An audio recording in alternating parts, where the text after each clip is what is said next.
12वीं हिंदी की कक्षा में आप सभी छात्रों का स्वागत।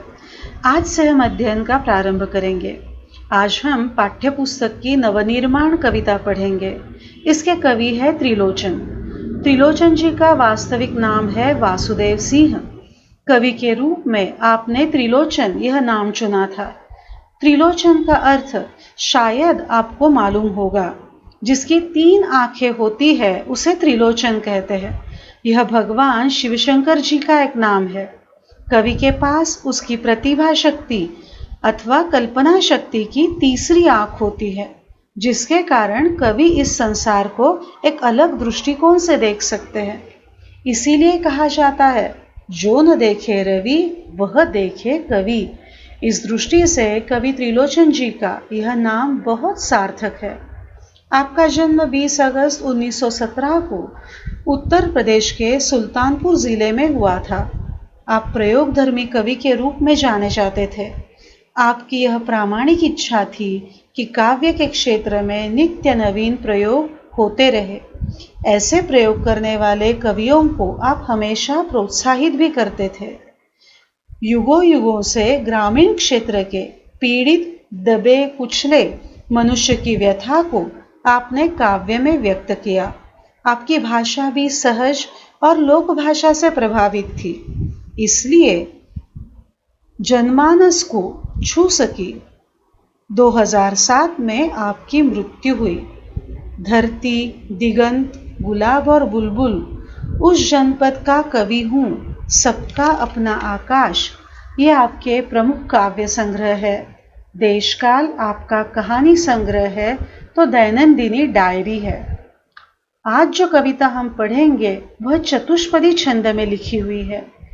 चतुष्पदी से मतलब है 4 पंक्तियों का छंद या 4 चरणों का छंद।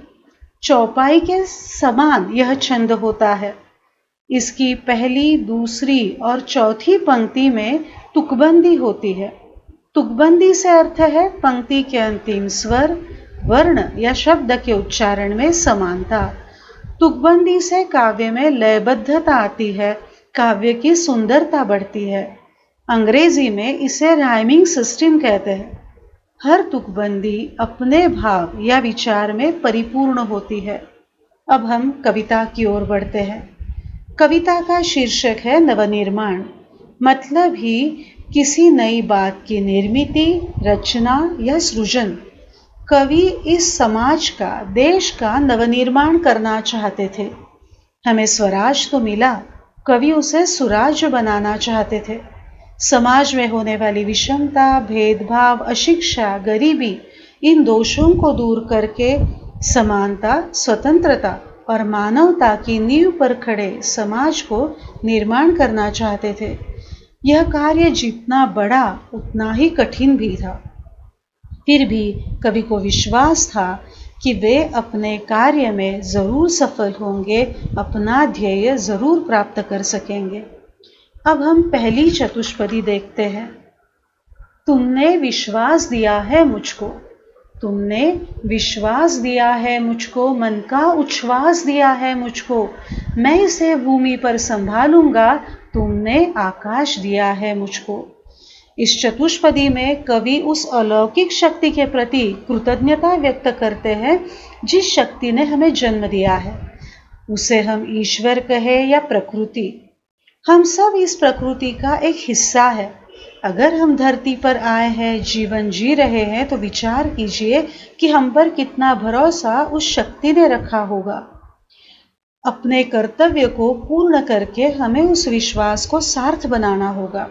हमें विचरण करने के लिए इतना बड़ा आकाश या संसार मिला है।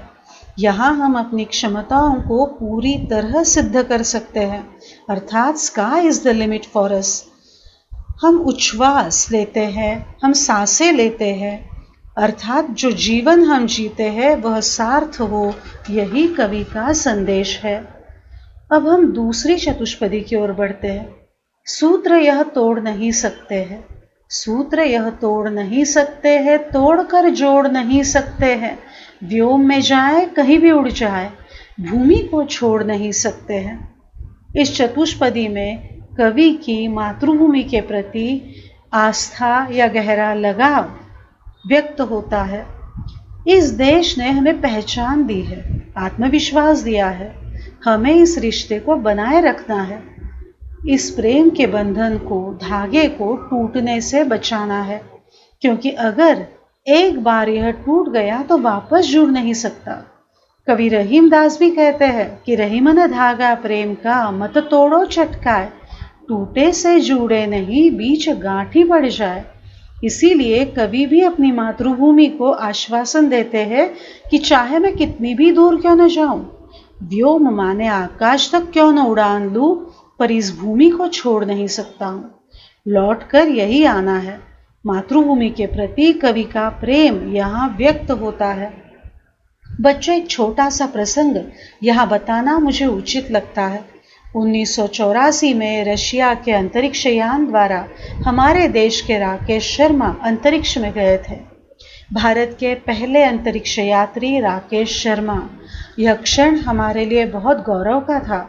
हमारी भूतपूर्व प्रधानमंत्री इंदिरा गांधी जी ने उनसे बात की थी। अंतरिक्ष यान में अपने रशियन सहयात्रियों के साथ राकेश शर्मा जी थे और दूरदर्शन के स्टूडियो में आदरणीय इंदिरा गांधी जी थी। हम सब यह दृश्य दूरदर्शन पर देख रहे थे।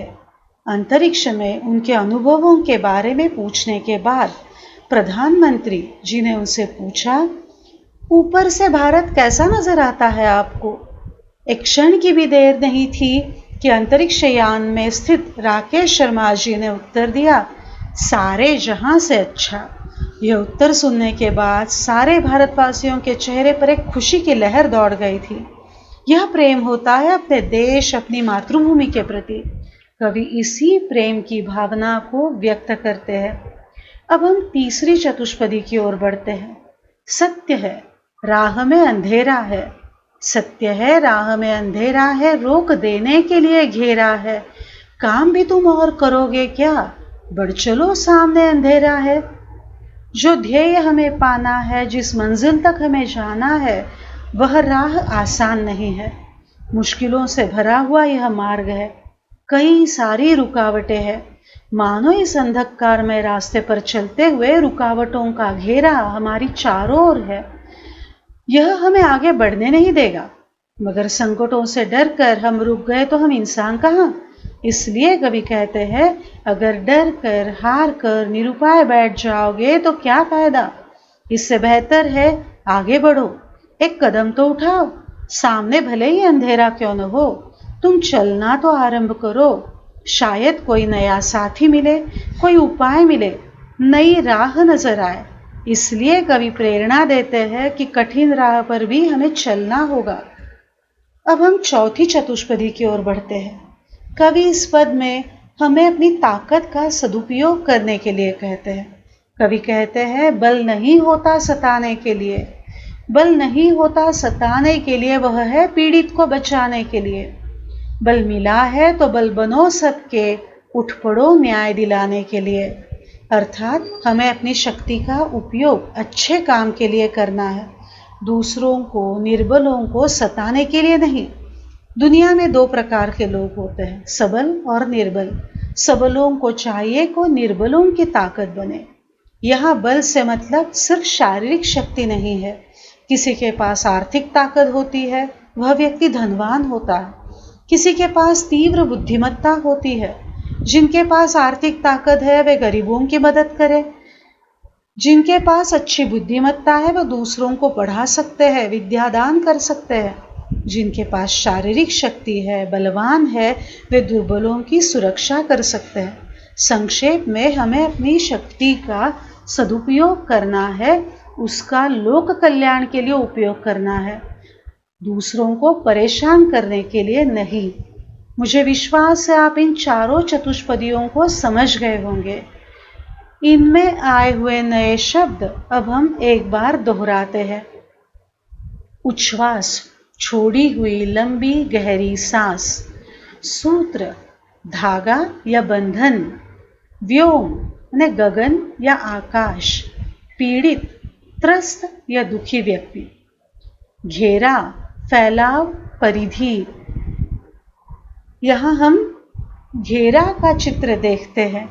घेरा जो चारों ओर से घिरा हुआ रहता है, हम जिसे लांघ कर जा नहीं सकते, उसे कहते हैं घेरा या परिधि। इन 4 चतुष्पदियों में जो मुख्य मुद्दे हमने देखे, एक बार हम उन्हें भी दोहराते हैं। पहले चतुष्पदी में हमने देखा अलौकिक शक्ति के प्रति कृतज्ञता, मातृभूमि के प्रति उत्तरदायित्व की भावना, मातृभूमि से हमेशा जुड़े रहने का निश्चय, संकटों से मुकाबला करने का हौसला और अपनी शक्ति का सदुपयोग करने का संदेश। शेष 4 चतुष्पदियों को हम दूसरे भाग में पढ़ेंगे। धन्यवाद।